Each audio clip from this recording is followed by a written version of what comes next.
बोलो श्री विष्णु भगवान की जय। एक समय की बात है, भारत में एक राजा राज्य करता था। वह बड़ा ही प्रतापी और दानी था। वह नित्य प्रतिदिन मंदिर में भगवान दर्शन करने जाता था। वह ब्राह्मण और गुरु की सेवा किया करता था। उसके दरवाजे से कोई भी याचक निराश होकर नहीं लौटता था। वह प्रत्येक गुरुवार को व्रत रखता एवं पूजन करता था। हर दिन गरीबों की सहायता करता था। परंतु यह सब बातें उसकी रानी को अच्छी नहीं लगती। वह न व्रत करती और न ही किसी को एक भी दमड़ी तक दान में देती थी तथा राजा से भी ऐसा करने को मना किया करती थी। एक समय की बात है कि राजा शिकार खेलने वन को चले गए। घर पर रानी और दासी थी। उस समय गुरु बृहस्पति देव एक साधु का रूप धारण कर राजा के दरवाजे पर भिक्षा मांगने गए तथा भिक्षा मांगी तो रानी कहने लगी, हे साधु महाराज, मैं इस दान और पुण्य से तंग आ गई हूँ। मेरे तो घर का ही कार्य समाप्त नहीं होता। इस कार्य के लिए तो मेरे पति देवी बहुत हैं। अब आप एक प्रकार की कृपा करें कि वह सब धन नष्ट हो जावे तथा मैं आराम से रह सकूं। साधु बोले, हे देवी, तुम बड़ी विचित्र हो। संतान और धन से कोई दुखी नहीं होता है, इसको सभी चाहते हैं। पापी भी पुत्र और धन की इच्छा करता है। अगर आपके पास धन अधिक है तो भूखे मनुष्य को भोजन कराओ, प्याऊ लगवाओ, ब्राह्मणों को दान दो, धर्मशालाएं बनवाओ, कुआं, तालाब, बावड़ी, बाग, बगीचे आदि का निर्माण कराओ, निर्धनों की कुंवारी कन्याओं का विवाह कराओ और अनेकों यज्ञ धर्म आदि करो। इस प्रकार के कर्मों से आपके कुल का और आपका नाम परलोक में सार्थक होगा एवं तुम्हें भी स्वर्ग की प्राप्ति होगी। मगर वह रानी इन बातों से खुश नहीं हुई और साधु से बोली, हे महाराज, मुझे ऐसे धन की आवश्यकता नहीं जिसको मैं और मनुष्यों को दान दूं तथा जिसको रखने और संभालने में ही मेरा सारा समय बर्बाद हो जावे। साधु ने कहा, हे देवी, यदि तुम्हारी ऐसी इच्छा है तो ऐसा ही होगा। मैं तुम्हें बताता हूँ, वैसा ही करना। बृहस्पतिवार के दिन घर के आंगन को गोबर से लीपना, अपने केशों को धोना, केशों को धोते समय स्नान करना, राजा से कहना वह हजामत करवाए, भोजन में मांस मदिरा खाना, कपड़ा धोबी के यहाँ धुलने डालना।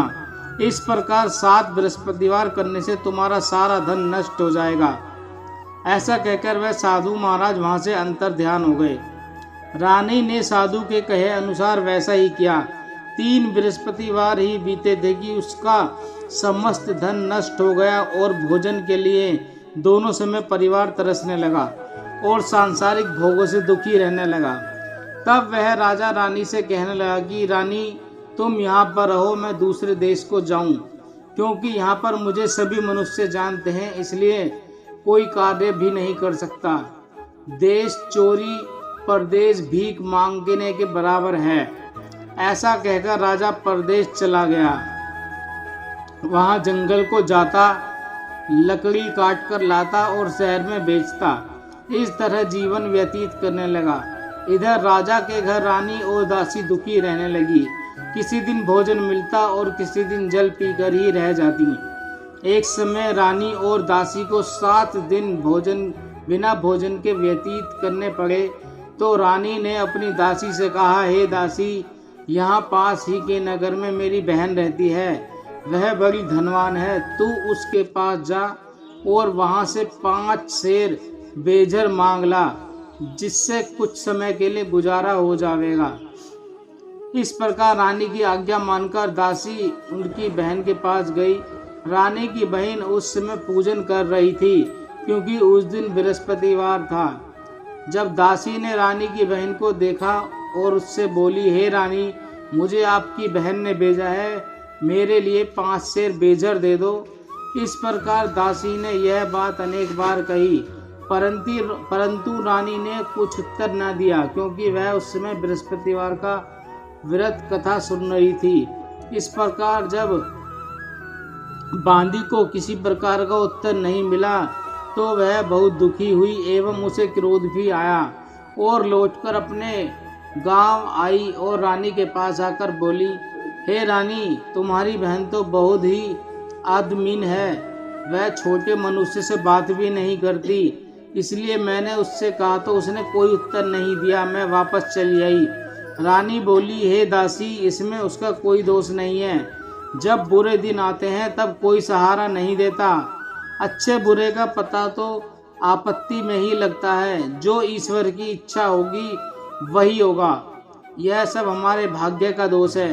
इधर उस रानी ने देखा कि मेरी बहन की दासी आई थी, परंतु मैं उससे कुछ नहीं बोली। इससे वह बहुत दुखी हुई होगी।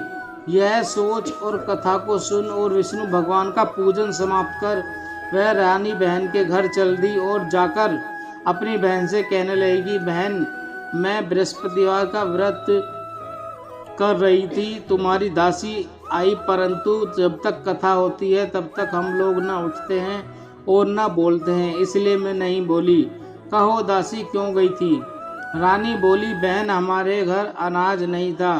वैसे तुमसे कोई बात छिपी नहीं है, इस कारण मैंने दासी को तुम्हारे पास 5 सेर बेझर लेने के लिए भेजा था। रानी बोली, देखो बहन, बृहस्पति भगवान सबकी मनोकामना पूर्ण करते हैं। देखो, शायद तुम्हारे घर में भी अनाज रखा हो। इस प्रकार का वचन जब रानी ने सुना तो घर के अंदर गई। वहां उसे एक गगा बेझर का भरा मिल गया। तब तो वह रानी और बांदी को बहुत ही खुशी हुई और दासी कहने लगी, हे रानी, देखो, वैसे हमको जब अनाज नहीं मिलता तो हम रोज ही व्रत करते हैं। अगर इनसे व्रत की विधि और कथा पूछ ली जाए तो हम भी कर लिया करेंगे। तब उस रानी ने अपनी बहन से पूछा कि बहन, बृहस्पतिवार के व्रत की कथा कैसे है तथा वह व्रत कैसे करना चाहिए? रानी की बहन ने कहा, गुरु के व्रत में चने की दाल मुनक्का से विष्णु भगवान का केले की वृक्ष की जड़ में पूजन करें तथा दीपक जलाएं और भोजन पीला करें तथा कहानी सुने। इस प्रकार करने से गुरु भगवान प्रसन्न होते हैं, अन्न पुत्र धन देते हैं, मनोकामना पूर्ण करते हैं। इस प्रकार रानी और दासी दोनों ने निश्चय किया कि बृहस्पति देव भगवान का पूजन जरूर करेंगे। 7 दिन बाद जब बृहस्पतिवार आया तो दोनों ने व्रत रखा। गौशाल में जाकर गोल बील लाई तथा उसकी दाल से केले की जड़ में विष्णु भगवान का पूजन किया। अब भोजन पीला कहाँ से आवे? बेचारी बड़ी दुखी हुई, परंतु उन्होंने व्रत किया था, इस कारण गुरु भगवान प्रसन्न थे। 2 थालों में सुंदर पीला भोजन लेकर आए और दासी को देकर बोले, हे दासी, यह तुम्हारे और रानी के लिए भोजन है, तुम दोनों करना। दासी भोजन पाकर बड़ी प्रसन्न हुई और रानी से बोली, चलो रानी जी, भोजन कर लो। रानी को इस विषय के बारे में कुछ नहीं पता था, इसलिए वह दासी से बोली, तू ही भोजन कर, क्योंकि तू हमारी व्यर्थ में हंसी उड़ाती है। दासी बोली, एक महात्मा भोजन दे गया है। रानी कहने लगी, वह भोजन तेरे लिए ही दे गया है, तू ही भोजन कर। दासी ने कहा, वह महात्मा हम दोनों के लिए 2 थालों में भोजन दे गया है, इसलिए हम और तुम दोनों ही साथ साथ भोजन करेंगी। इस प्रकार रानी और बांदी दोनों ने गुरु भगवान को नमस्कार कर भोजन प्रारंभ किया तथा अब वह प्रत्येक बृहस्पतिवार को गुरु भगवान का व्रत और विष्णु पूजन करने लगी। बृहस्पतिवार भगवान की कृपा से फिर रानी और दासी के पास धन हो गया। रानी फिर उस समय आलस्य करने लगी। तब दासी बोली, देखो रानी, तुम पहले भी इस प्रकार आलस्य करती थी, तुम्हें धन के रखने में कष्ट होता था, इस कारण सभी धन नष्ट हो गया। अब गुरु भगवान की कृपा से धन मिला है तो फिर तुम्हें आलस्य होता है। बड़ी मुसीबतों के बाद हमने यह धन पाया है, इसलिए हमें दान पुण्य करना चाहिए तथा भूखे मनुष्य को भोजन कराना चाहिए, प्याऊ लगवाना चाहिए, ब्राह्मणों को दान देना चाहिए, कुआं, तालाब, बावड़ी आदि का निर्माण करवाना चाहिए और मंदिर बनवाना चाहिए, कुंवारी कन्याओं का विवाह करवाना चाहिए एवं धन को शुभ कार्यों में खर्च करना चाहिए, जिससे तुम्हारे कुल का यश बढ़े तथा स्वर्ग प्राप्त हो और पितृ प्रसन्न हो। तब रानी ने इस प्रकार कर्म करने प्रारंभ किए तो उनका काफी यश फैलने लगा। एक दिन रानी और दासी विचार करने लगी, ना जाने राजा किस प्रकार से होंगे। उनकी कोई खोज खबर गुरु भगवान से उन्होंने प्रार्थना की और भगवान ने रात्रि में राजा को स्वप्न में कहा, हे राजा उठ, तेरी रानी तुझको याद करती है, अपने देश को चलो। राजा प्रातःकाल उठा और विचार करने लगा कि स्त्री जाति खाने और पहनने की संगीनी होती है, पर भगवान की आज्ञा मानकर वह अपने नगर के लिए चलने को तैयार हुआ। इससे पूर्व जब राजा परदेश चला गया तो परदेश में दुखी रहने लगा। प्रतिदिन जंगल में से लकड़ी बीनकर लाता और उन्हें शहर में बेचकर अपने दुखी जीवन को बड़ी कठिनता से व्यतीत करता था। एक दिन राजा दुखी हो अपनी पुरानी बातों को याद करके रोने लगा। तब उस जंगल में से बृहस्पति देव एक साधु का रूप धारण कर आए और राजा के पास आकर बोले, हे लकड़हारे, तुम इस सुनसान जंगल में किस चिंता में बैठे हो, मुझको बतलाओ। यह सुन राजा के नेत्रों में जल भर आया और साधु की वंदना कर बोला, हे प्रभु, आप सब कुछ जानने वाले हैं। इतना कह साधु को अपनी संपूर्ण कहानी सुना दी। महात्मा तो दयालु होते हैं, उससे बोले, हे राजा, तुम्हारी स्त्री ने बृहस्पति देव के प्रति अपराध किया था, जिस कारण तुम्हारी यह दशा हुई। अब तुम किसी प्रकार की चिंता मत करो, भगवान तुम्हें पहले से अधिक धनवान करेंगे। देखो, तुम्हारी स्त्री ने भी गुरुवार का व्रत प्रारंभ कर दिया है और तुम मेरा कहा मानकर बृहस्पतिवार को व्रत करके चने की दाल व गुड़ जल के लोटे में डालकर केले के वृक्ष का पूजन करो, फिर कथा कहो या सुनो, भगवान तेरी सब मनोकामना को पूर्ण करेंगे। साधु को प्रसन्न देखकर राजा बोला, हे प्रभु, मुझे लकड़ी बेचकर इतना पैसा नहीं मिलता जिससे भोजन करने के उपरांत कुछ बचा सकूं। मैंने रात्रि में अपनी रानी को व्याकुल देखा है, मेरे पास कुछ भी नहीं जिससे उसकी खबर मंगा सकूं, और फिर मैं कौन सी कहानी कहूं, यह मुझको तो मालूम भी नहीं है। साधु ने कहा, राजा, तुम किसी बात की चिंता मत करो। बृहस्पतिवार के दिन तुम रोजाना की तरह लकड़ियां लेकर शहर को जाओ, तुमको रोज से 2 गुना धन प्राप्त होगा, जिससे तुम भली भांति भोजन कर लोगे तथा बृहस्पति देव की पूजा का सामान भी आ जाएगा। और बृहस्पतिवार की कहानी निम्न प्रकार से है। प्राचीन काल में एक ब्राह्मण था, वह बहुत निर्धन था, उसके कोई भी संतान नहीं थी। उसकी स्त्री बहुत ही मलिनता के साथ रहती थी। वह न स्नान करती न किसी देवता का पूजन करती। प्रातःकाल उठते ही सर्वप्रथम भोजन करती, बाद में कोई अन्य कार्य करती थी। इससे ब्राह्मण देवता बड़े दुखी रहते थे। बेचारे बहुत कुछ कहते किंतु उसका कोई परिणाम नहीं निकला। भगवान की कृपा से ब्राह्मण की स्त्री के कन्या रूपी रत्न पैदा हुआ और वह कन्या अपने पिता के घर में बड़ी होने लगी। वह बालिका प्रातःकाल स्नान करके विष्णु भगवान का जाप करने लगी, बृहस्पतिवार को व्रत करने लगी। अपने पूजन को समाप्त कर स्कूल जाती तो अपनी मुट्ठी में भी जौ भर के ले जाती और पाठशाला के मार्ग में डालती जाती। जब वे जो स्वर्ण के हो जाते, लौटते समय उनको बीनकर घर ले आती थी। एक दिन वह बालिका सूप में उन सोने के जौ को साफ कर रही थी। उसके पिता ने देख लिया और कहा, हे बेटी, सोने के जौ को फटकने के लिए सोने का सूप भी होना चाहिए। दूसरे दिन गुरुवार था। इस कन्या ने व्रत रखा और बृहस्पति देव से प्रार्थना करके कहा, हे प्रभु, यदि मैंने आपकी पूजा सच्चे मन से की है तो मेरे लिए सोने का सूप दे दो। बृहस्पति देव ने उसकी प्रार्थना स्वीकार कर ली। रोजाना की तरह जब वह कन्या जौ फैलाती हुई जाने लगी, तब लौटकर जौ बीन रही थी तो बृहस्पति देव की कृपा से सोने का सूप मिला। उसे जब वह घर ले आई, उससे जौ साफ करने लगी, परंतु उसकी माँ का वही ढंग रहा। एक दिन की बात है, वह कन्या सोने के सूप में जौ साफ कर रही थी। उस समय उस नगर का राजपुत्र वहां से होकर निकला। इस कन्या के रूप और कार्य को देखकर उस पर मोहित हो गया तथा अपने घर आकर भोजन तथा जल त्याग कर उदास लेट गया। राजा को जब इस बात का पता चला तो अपने प्रधानमंत्रियों के साथ उसके पास गए और बोले, हे बेटा, तुम्हें किस बात का कष्ट है? किसी ने अपमान किया है अथवा कोई कारण हो सो कहो, मैं वही कई कार्य करूंगा जिससे तुम्हें प्रसन्नता हो। अपने पिता की राजकुमार ने बातें सुनी तो वह बोला, मुझे आपकी कृपा से किसी बात का दुख नहीं है। किसी ने मेरा अपमान नहीं किया, परंतु मैं उस लड़की के साथ विवाह करना चाहता हूँ जो सोने के सूप में जो साफ कर रही थी। यह सुन राजा आश्चर्य में पड़ा और बोला, हे बेटा, इस तरह की कन्या का पता तुम ही लगाओ, मैं उसके साथ तेरा विवाह अवश्य ही करवा दूंगा। राजकुमार ने उस लड़की के घर का पता बतलाया।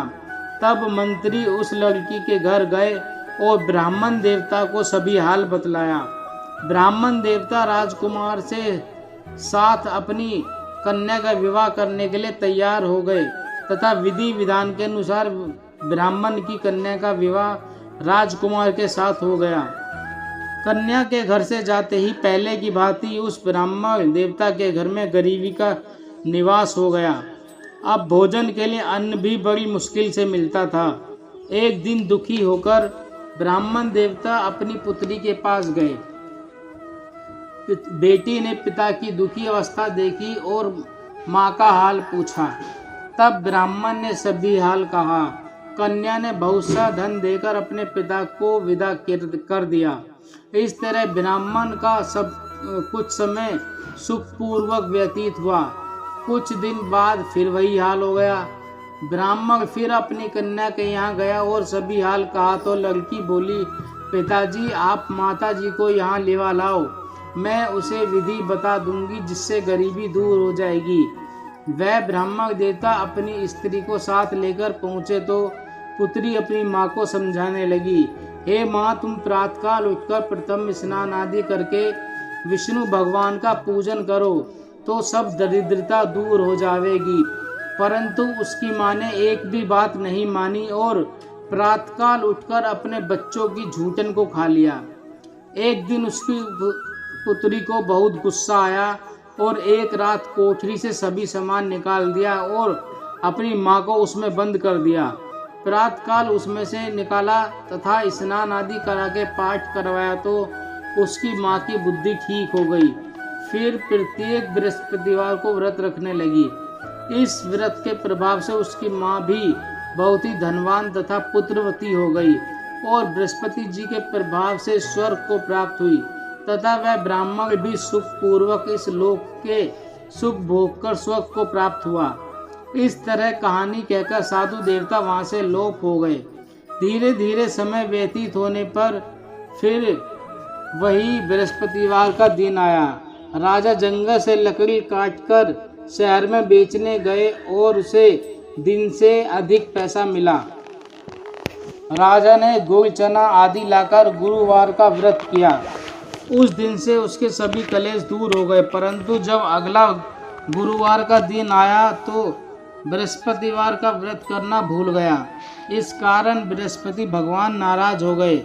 उस दिन उस नगर के राजा ने विशाल यज्ञ का आयोजन किया तथा शहर में घोषणा करा दी कि कोई भी मनुष्य अपने घर भोजन न बनावे न आग जलावे, समस्त जनता मेरे यहाँ भोजन करने आवे। इस आज्ञा को जो नहीं मानेगा उसको फांसी की सजा दी जाएगी। इस तरह की घोषणा संपूर्ण नगर में करवा दी गई। राजा की आज्ञा अनुसार शहर के सभी लोग भोजन करने गए, लेकिन लकड़हारा कुछ देर से पहुंचा, इसलिए राजा उसको अपने साथ लिवाकर ले गए और ले जाकर भोजन करा रहे थे तो रानी की दृष्टि खूंटी पर पड़ी जिस पर उसका हार लटका हुआ था। वह वहां पर नहीं दिखाई दिया। रानी ने निश्चय किया कि मेरा हार इस मनुष्य ने चुरा लिया है। उसी समय सैनिक बुलवाकर उसको जेल में डलवा दिया गया। तब राजा जेल खाने में पड़ गया और बहुत दुखी होकर विचार करने लगे, ना जाने कौन से पूर्व जन्म के कर्म से मेरे लिए दुख प्राप्त हुआ है। और साधु को याद करने लगा जो जंगल में मिला था। उसी समय तत्काल बृहस्पति देव साधु के रूप में प्रकट हो गए और उसकी दशा को देखकर कहने लगे, अरे मूर्ख, तूने बृहस्पति देवता की कथा नहीं करी, इस कारण तुझे दुख प्राप्त हुआ है। अब चिंता मत कर, बृहस्पतिवार के दिन जेल खाने के दरवाजे पर 4 पैसे पड़े मिलेंगे, उनसे तू बृहस्पतिवार की पूजा करना तथा तेरे सभी कष्ट दूर हो जाएंगे। बृहस्पतिवार के दिन उसे 4 पैसे मिले। राजा ने कथा कही। उसी रात्रि को बृहस्पति देव ने उस सागर के राजा को स्वप्न में कहा, हे राजा, तूने जिस आदमी को जेल खाने में बंद कर दिया है वह निर्दोष है, वह राजा है, उसे छोड़ देना।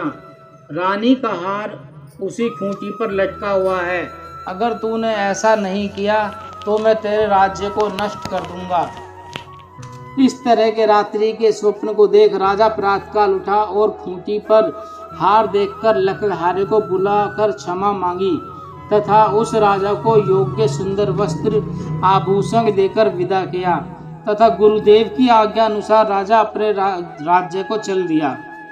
राजा जब नगर के निकट पहुंचा तो उसे बड़ा ही आश्चर्य हुआ।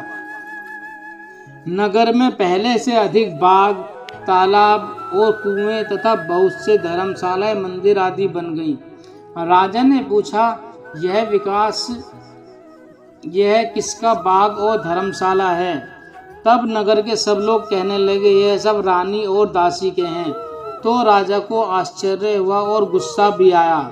जब रानी ने यह खबर सुनी कि राजा आ रहे हैं तो उसने दासी से कहा, हे दासी, देख राजा हमको कितनी बुरी हालत में छोड़ गए थे, वह हमारी ऐसी हालत देखकर लौट न जाएं, इसलिए तू दरवाजे पर खड़ी हो जा। आज्ञा अनुसार दासी दरवाजे पर खड़ी हो गई और राजा आए तो उन्हें अपने साथ ले लाई। तब राजा ने क्रोध करके अपनी तलवार निकाली और पूछने लगे, यह बताओ कि यह धन तुम्हें कैसे प्राप्त हुआ है? तब उन्होंने कहा, हमें यह धन बृहस्पति देव के इस व्रत के प्रभाव से प्राप्त हुआ है। राजा ने निश्चय किया कि 7 दिन बाद तो सभी बृहस्पति देव का पूजन करते हैं, परंतु मैं रोजाना दिन में 3 बार कहानी कहा करूंगा तथा रोज व्रत क्या करूंगा।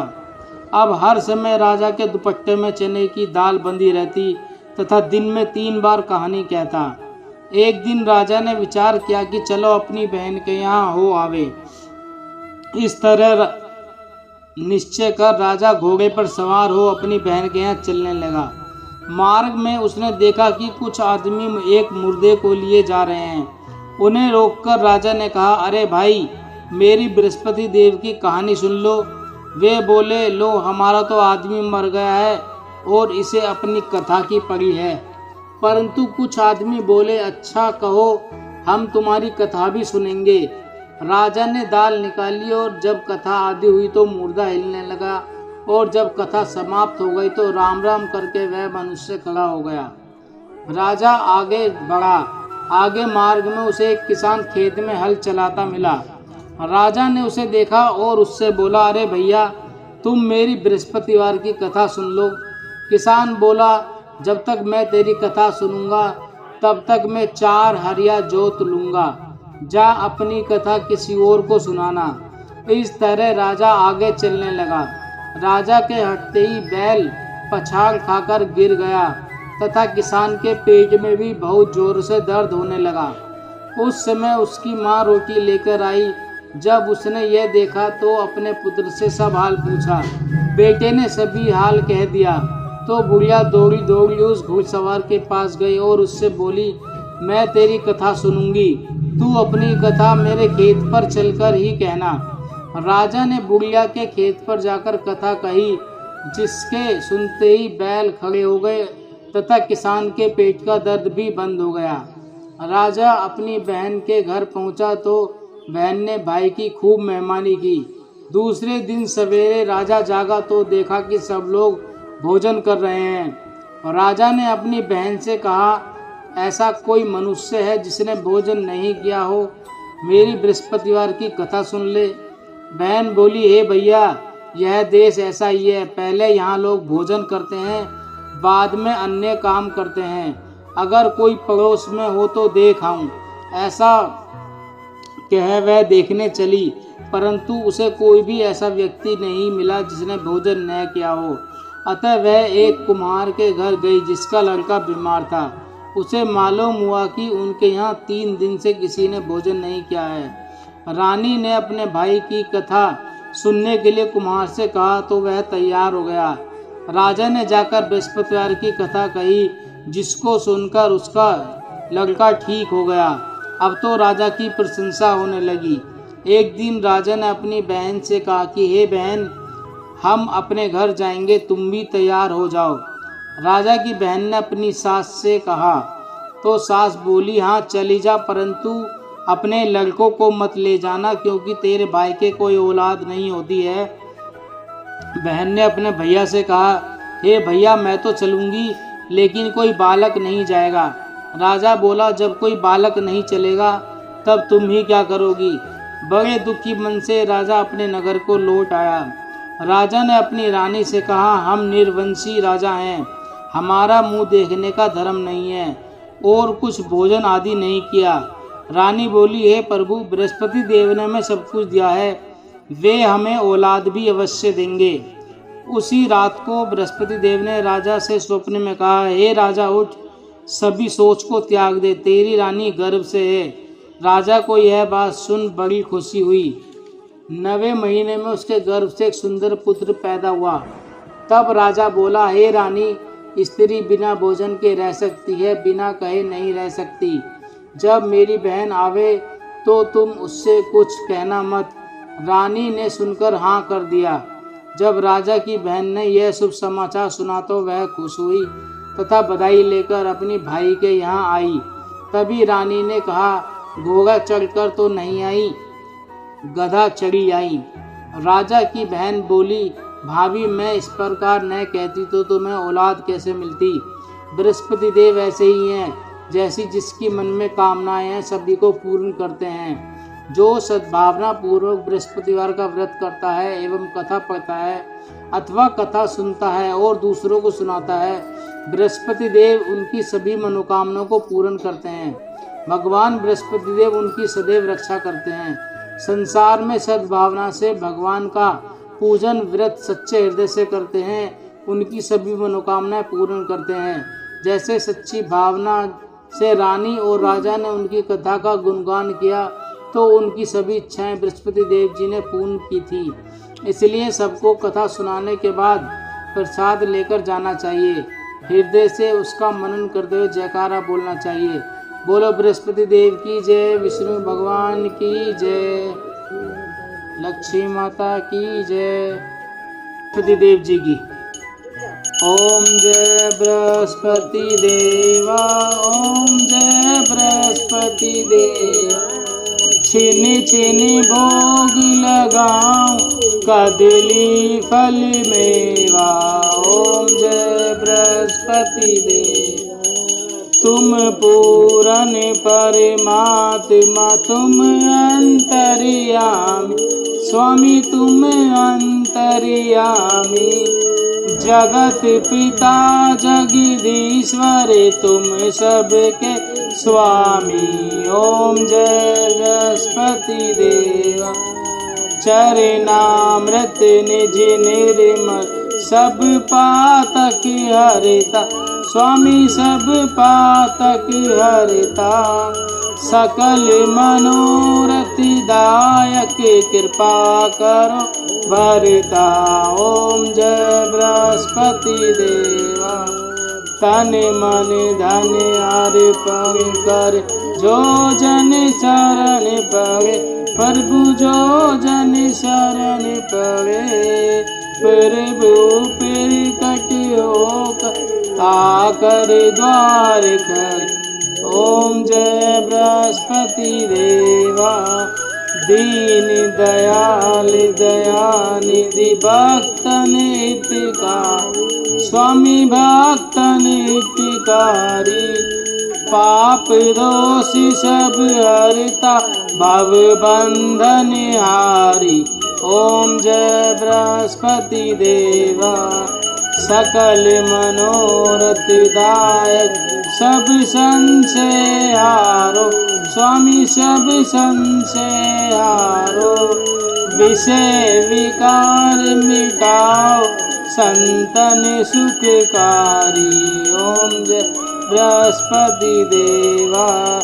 जो कोई आरती तेरी प्रेम सहित गावे, स्वामी प्रेम सहित गावे। जेठानंद आनंद नंद कर सो निश्चय पार। ओम जय बृहस्पति देवा। बोलो विष्णु भगवान की जय, बोलो लक्ष्मी मैया की जय।